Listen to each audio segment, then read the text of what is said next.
একদম ফালতু কথা বলবেন না। কেউ আমায় চোর বলে না, আমি তো বৃদ্ধ বয়সে প্রেম করতে গিয়ে ফেঁসে গেছি। আপনার নামের আগে তো চোর শব্দ ট্যাগ করে দিল, চোর পার্থ বলে দিল। একদম ফালতু কথা বলবেন, একদম ফালতু।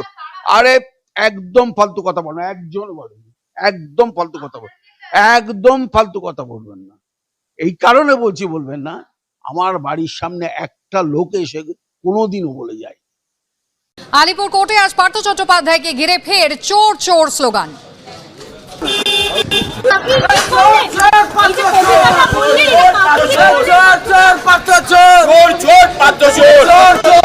চোর